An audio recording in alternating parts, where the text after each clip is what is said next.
Hey everyone, welcome to our channel education hotspot. So here in this video हम कवर कर रहे हैं अपनी इकोनॉमिक्स के करंट अफेयर को for your upcoming prelims 2025 exam, जिसे हम कवर कर रहे थे ओनली IAS उड़ान की 500 प्लस मैगजीन के साथ। तो यहाँ पे हम लोग 7th हेड की बात कर रहे थे। I already mention you in the previous video कि हम लोग 1st to 5th तक सारे हेड कंप्लीट कर चुके हैं। एंड देन अगर हम लोग बात करें तो हम लोग आपका 9th, 10th and 11th head भी कवर कर चुके हैं। And now we have what we have, हमें 7th हेड हम लोग कवर कर ही रहे हैं। इस वीडियो के बाद एक और वीडियो में 7th हेड कंप्लीट हो जाएगा और जो बचेगा फिर वो हमारा 6th और 8th पार्ट बचेगा, right. And 6th and 8th part के बाद we are done with this particular topic. हम इकोनॉमिक्स की पूरी मैगजीन जो है वो हमारी कंप्लीट हो जाएगी। तो यहाँ पे हम अगला टॉपिक देखते हैं। जीपीएस बेस्ड टोल कलेक्शन हम देख चुके थे। अब हम स्मार्ट सिटी मिशन की बात करते हैं। देखिए, स्मार्ट सिटी मिशन में प्रमोट किया जा रहा है कि आप लोग क्या करोगे, आप स्मार्ट सिटीज़ को प्रमोट करोगे। वी वांट कि क्या हो, स्मार्ट सिटीज़ हमारी प्रमोट हो। तो गवर्नमेंट ने ये लॉन्च किया है ताकि आप जो सिटीज़ हैं उनके इंफ्रा पे वर्क कर सको। सिटीज़ में एनवायरनमेंट देखिए, ये जो स्मार्ट सिटी मिशन है इसको लॉन्च किया गया था जून 2015 में। यहाँ पे आपको सिटी को प्रमोट करना था उनके इंफ्रा पे वर्क करके, एनवायरनमेंट क्लीन करके, और एक उस पर्टिकुलर सिटी में हम स्मार्ट सोल्यूशन ऑफर कर सके ताकि वहाँ पे जो क्वालिटी ऑफ लाइफ है, जो स्टैंडर्ड ऑफ लिविंग है वो प्रमोट हो सके।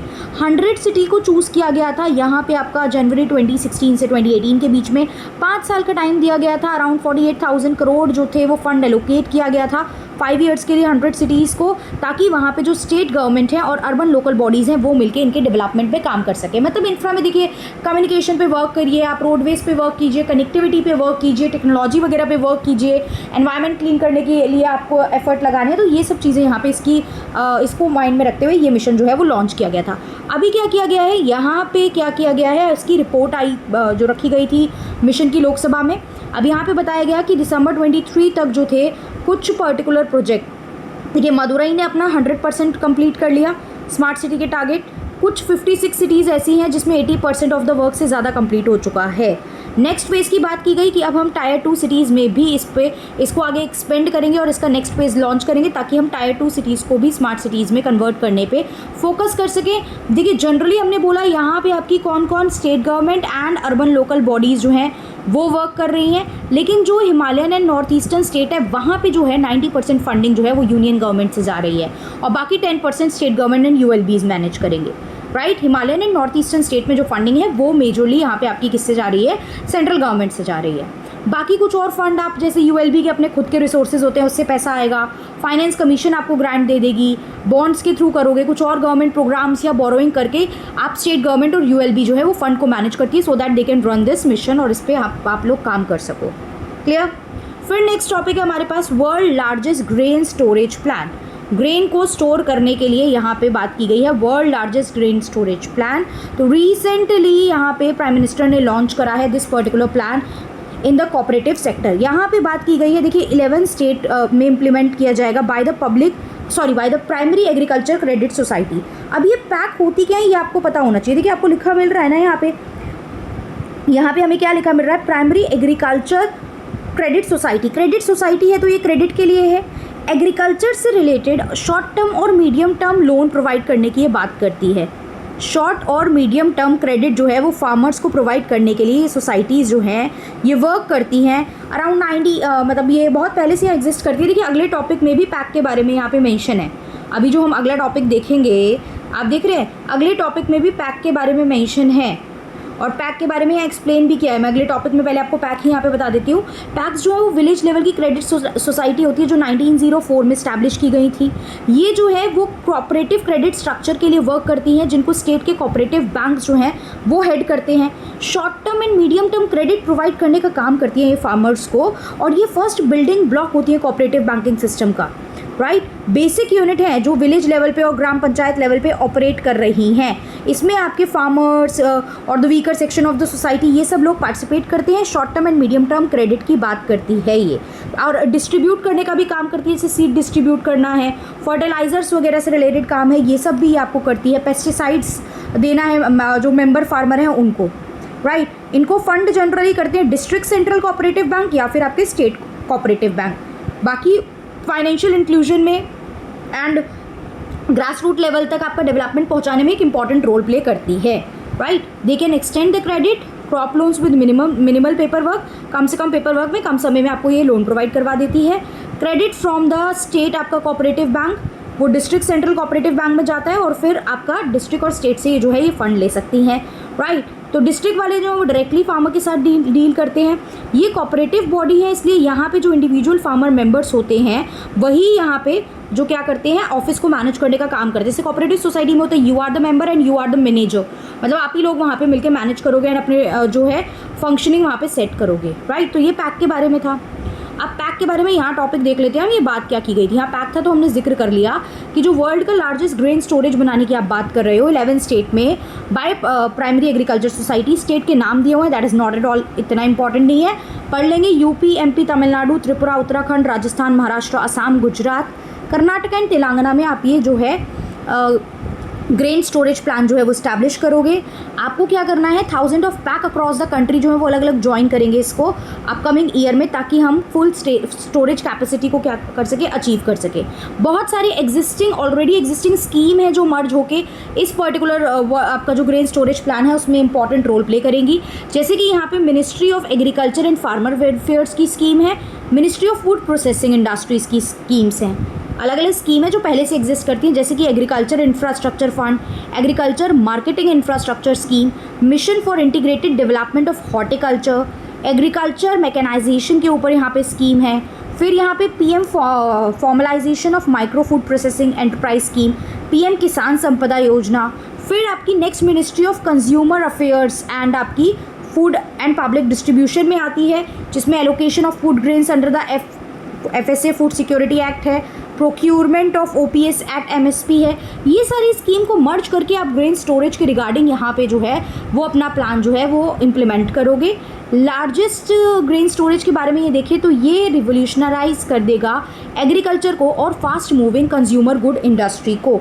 अब अगर मैं FMCG की यहाँ पे बात करूँ, देखो FMCG कंज्यूमर पैकेज गुड्स होते हैं। FMCG आप लोगों को पता होगा FMCG होता क्या है, ये कंज्यूमर पैकेज गुड होते हैं जो फटाफट से कम कॉस्ट पे जल्दी से जल्दी बेच दिए जाते हैं। ये जो होते हैं बहुत हाई वॉल्यूम में इनकी सेल होती है, राइट। क्विक इन्वेंट्री टर्नओवर होता है यहाँ पे आपका। FMCG की मैं बात करूँ, ये जो होती है इनकी शेल्फ लाइफ जो होती है वो बहुत कम होती है FMCG प्रोडक्ट की।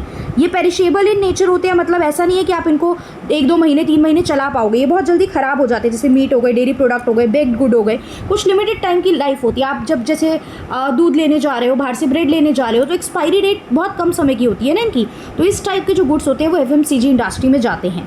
अब नाबार्ड ऑफर करता है रीफाइनेंसिंग पैक्स को कम से कम रेट पे, right. The project is implemented by the national cooperative development corporation with support from अलग अलग ऑर्गेनाइजेशन से इसे सपोर्ट मिलेगा। नाबार्ड के बारे में आपको पता होगा, एपेक्स रूरल बॉडी जो है उसका हाईएस्ट इंस्टीट्यूशन बोला जाता है। आप मुझे बताएंगे नाबार्ड को कौन से ईयर में स्टैब्लिश किया गया था और कौन सा 5 ईयर प्लान उस समय चल रहा था, under which 5 year plan NABARD को इंट्रोड्यूस किया गया था। थोड़ा इस तरीके से कनेक्ट करके पढ़ेंगे ना तो चीज़ें याद रहती हैं। नाबार्ड की full form national bank for agriculture and rural development, नाम से क्लियर है, रूरल डेवलपमेंट के लिए वर्क करेगा।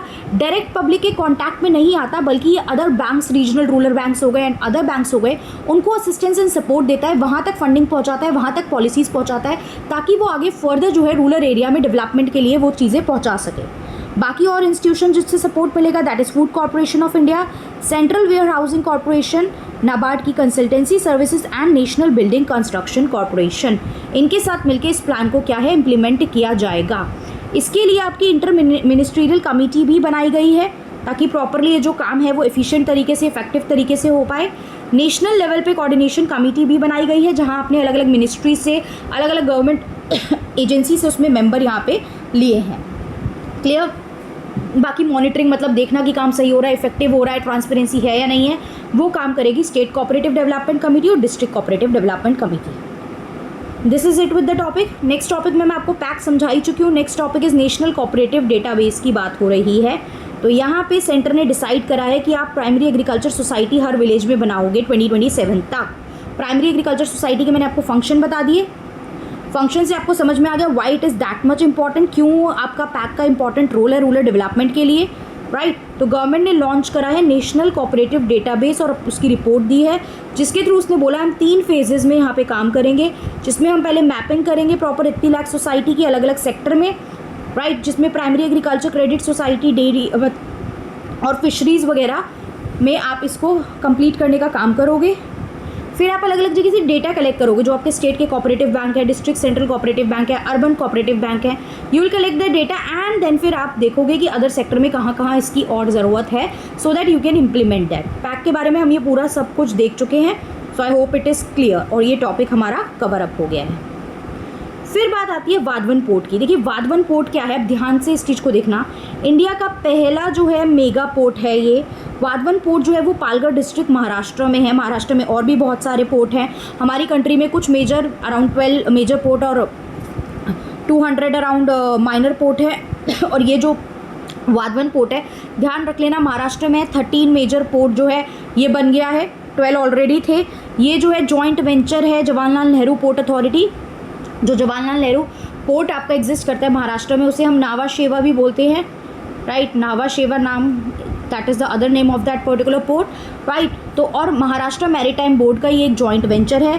पीएम गति शक्ति प्रोग्राम से ये एलिंक्ड है। अब पीएम गति शक्ति प्रोग्राम जो था ना, पीएम गति शक्ति प्रोग्राम एक ब्रॉडर इनिशिएटिव है जिसमें आप बात करते हो इंफ्रा डेवलपमेंट की, कि अलग अलग जगह हम इंफ्रा डेवलपमेंट का काम करेंगे, रोड कनेक्टिविटी पे वर्क करेंगे, अलग अलग मिनिस्ट्री के लोग इसमें मिलकर काम करेंगे, एक smooth efficient multi modal transport network build करने की आप लोग बात करते हो।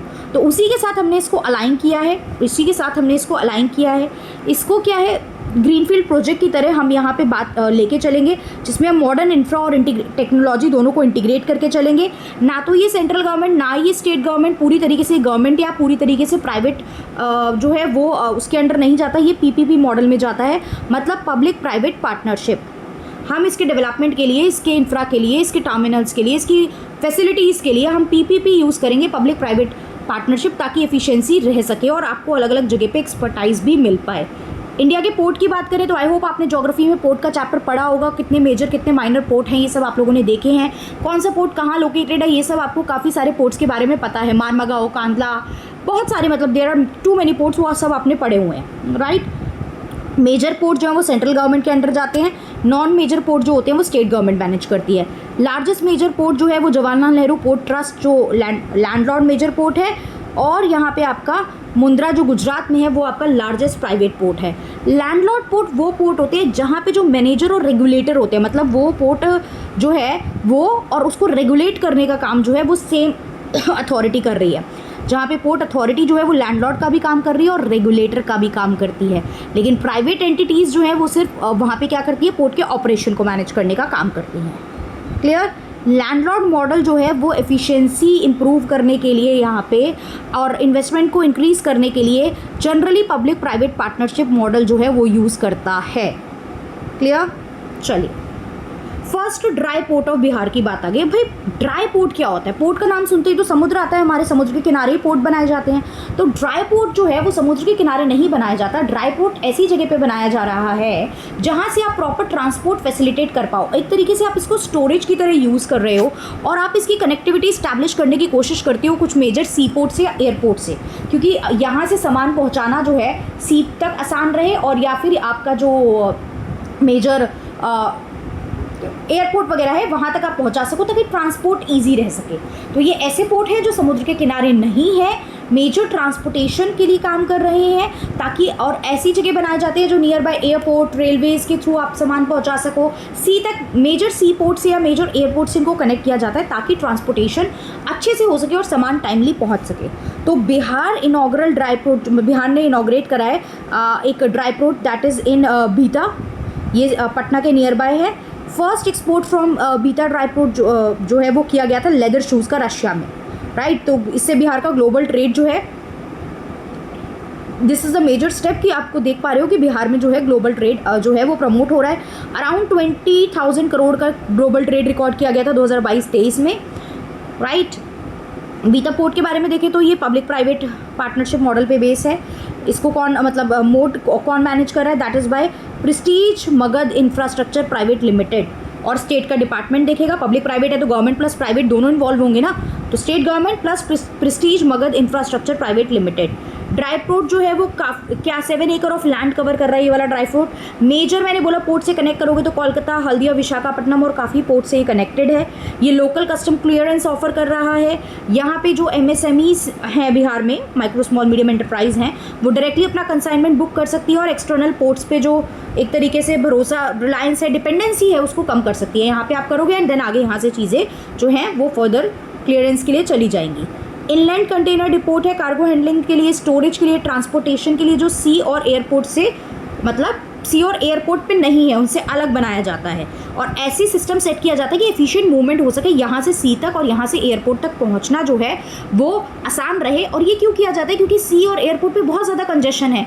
अभी आपका सामान लोड अनलोड होना है, उसमें टाइम लग रहा है, नेक्स्ट लॉट पहुँच गया है, तो बहुत ज़्यादा कंजेशन हो जाता है, वहाँ मैनेजमेंट मुश्किल हो जाती है। इसलिए आप थोड़ा दूर पर चीज़ों को स्टोर करते हो सो दैट जैसे ही आपको वो टाइम और वो स्लॉट मिलेगा तो आप वहाँ पर वो चीज़ें ट्रांसपोर्ट कर सको। ट्रांसशिपमेंट ऑफ सी कार्गो का ये काम करके चल रहा है, right. It is recognised by custom and port authority. Extended part है सी पोर्ट का, काम तो वही कर रहे हो ना, बस सी पोर्ट पे स्टोर करने की बजाय आपने अलग स्टोर कर दिया। कुछ एग्जांपल, जो इंडिया का लार्जेस्ट ड्राई पोर्ट है दैट इज़ ICD, आपका inter container depot Tughlakabad Delhi में है, दादरी यूपी में है। ये सारे जो है ये आपके कुछ ड्राई पोर्ट के एग्जाम्पल हैं। आई होप समझ में आ गया होगा। ये भीता ड्राई पोर्ट है और ये क्यों न्यूज़ में था एंड ड्राई पोर्ट एग्जैक्टली आपके होते क्या हैं। नेक्स्ट देखो फैक्चुअल चीज़ है, नेशनल वाटर अवार्ड दिया गया 2023 में। 5th वाटर के कंजर्वेशन की वजह से ये अवार्ड दिया जाता है, मतलब आप जो वाटर को स्मार्टली यूज़ कर रहा है। प्रेसिडेंट ने अवार्ड दिया था, दिल्ली में विज्ञान भवन में दिया था कि कौन सा पर्टिकुलर स्टेट, डिस्ट्रिक्ट, अलग अलग एरिया, अलग अलग उसमें दिया जाता है। स्टेट को दिया जाता है, डिस्ट्रिक्ट्स को दिया जाता है, कॉलेज या इंस्टीट्यूशंस हैं, तो कौन वाटर कंजर्वेशन में इंपॉर्टेंट रोल, वाटर कंजर्वेशन और मैनेजमेंट में इंपॉर्टेंट रोल प्ले कर रहा है। 38 विनर जो हैं 9 कैटेगरी में अलग अलग दिए गए हैं। कुछ जगह जॉइंट विनर है कि 2 लोग एक ही पोजीशन पे आ गए हैं। ये अवार्ड 2018 में आपने स्टार्ट करे थे। Department of water resource and river development and Ganga rejuvenation जो है वो ये अवार्ड देता है, जो मिनिस्ट्री ऑफ जल शक्ति के अंडर जाता है, राइट। अब ये किसके लिए दिया जाता है? गुड वर्क या एफर्ट अगर इंडिविजुअल या किसी ऑर्गेनाइजेशन ने लगाए हैं ताकि वो वाटर को कंजर्व और मैनेज कर सके और यहाँ पे जो गवर्नमेंट के ऑब्जेक्टिव है जल समृद्ध भारत, उसको अचीव करने में हेल्प कर सके। अब यहाँ पे आप अवेयरनेस रेज कर रहे हो लोगों में, ताकि लोग भी, आप अवार्ड कर रहे हो तो एक तरीके से मोटिवेट कर रहे हो ना, सो दैट कि आप वाटर कंजर्वेशन को कर सको और लोगों में अवेयरनेस ला सको, कि इनकरेज कर सको उनको कि वो लोग भी वाटर कंजर्व करके चलें। Best state Orissa, then second third place, third पे जॉइंट है गुजरात एंड पुडुचेरी। डिस्ट्रिक्ट में नॉर्थ में बेस्ट है बेस्ट आपका जो मिला है वो बांदा यूपी को मिला है। फिर यहाँ गंदरबाल एंड जम्मू एंड कश्मीर, इंदौर, विशाखापट्टनम, बालंगीर, दलाई यहाँ पे ऑप्शन है। अर्बन लोकल बॉडी में देखें तो सूरत गुजरात को यहाँ पे मिला हुआ है, जो रिसेंट वाला लास्ट वाला मिला है आपका। बेस्ट विलेज पंचायत देखें तो केरला में पुल्लमपरा को दिया गया है। Best civil societies BAIF Development Research Foundation जो कि पुणे में है। Best water user association that is Pentakali project Maharashtra में है। स्कूल कॉलेज में देखें तो आपका राजस्थान का अपर प्राइमरी स्कूल है, right. Other than school college कोई इंस्टीट्यूशन तो तमिलनाडु एग्रीकल्चर यूनिवर्सिटी को मिला है, that is in Coimbatore. Best industry is Aravali power company Jhajjar. Factual चीज़ें हैं, 2 बार रीड करनी है, just that's it. Biogas unit in Assam में इस्टेब्लिश की गई है, यहाँ पे आपकी बात की गई है। कंप्रेस्ड बायोगैस यूनिट्स जो हैं वो इस्टेब्लिश की गई थी recently, 4 compressed biogas unit by the prime minister. Biogas है कि एक रिन्यूएबल जो फ्यूल है वो है, जो कि आपका ऑर्गेनिक मैटर यानी कि फूड और एनिमल वेस्ट से बनता है। जब आप उसको ब्रेक डाउन करते हो, and break down without oxygen. Anaerobic digestion क्या होता है? विदाउट मतलब ऑक्सीजन की प्रेजेंस नहीं होगी तब जब आप वो काम करते हो, तो ऑक्सीजन फ्री एनवायरनमेंट में।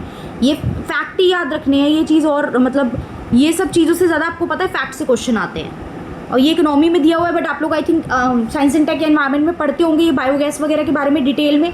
ग्रीन हाउस गैसेस पढ़ते हो, बायोगैस, ये सब चीज़ें आप डिटेल में पढ़ते हो क्योंकि क्वेश्चन आ जाते हैं इस तरीके से, राइट। आपसे ऐसे स्पीसीज के नाम लिख के पूछा जा रहा है कि बताइए इनमें से कौन सी पॉइजनस है या नहीं है। आपने 2024 का एग्जाम देखा होगा तो इस तरीके के क्वेश्चन आ रहे हैं, तो थोड़ा जब पढ़ते हो तो इन डेप्थ थोड़ा इस तरीके की चीज़ें आपको देख लेनी है।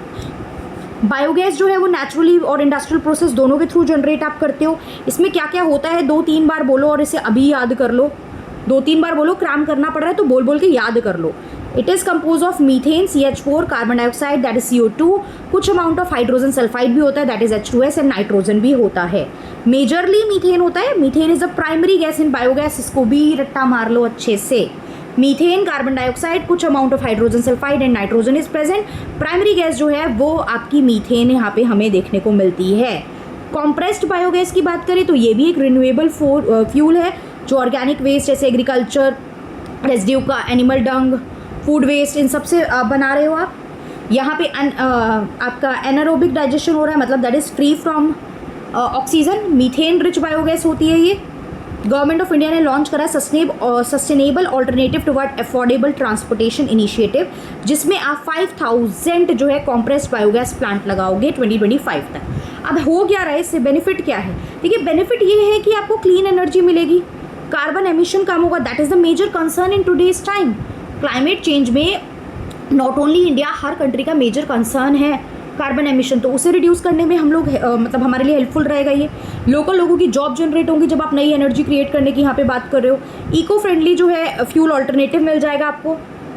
इको फ्रेंडली एक एनवायरमेंट फ्रेंडली ऑल्टरनेटिव हमें मिल रहा है, उससे एनर्जी डिपेंडेंस भी हमारी इंडिपेंडेंस भी हम लोगों की यहाँ पे इंक्रीज हो जाएगी। क्लियर?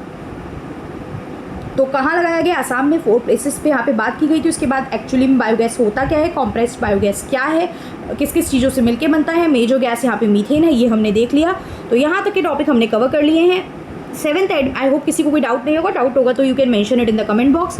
अब यहाँ पे हमारा इस 7th हेड का FCI रह गया है, BHU नीर पोर्टल रह गया है, एंड देन टेलीकम्युनिकेशन रूल्स 2024। उसके बाद 8 आपका पार्ट स्टार्ट है। तो आई होप चीज़ें क्लियर है, कोई डाउट नहीं है। एक वीडियो और and 7 we will done with the 7th part, फिर will start 8th part and फिर अब तक 6th पार्ट, और उसके बाद ये मैगजीन कंप्लीट हो जाएगी। होप ये सीरीज़ आप लोगों के लिए हेल्पफुल रही है, सबको समझ में आ रही है, कोई डाउट कोई कन्फ्यूज़न नहीं है।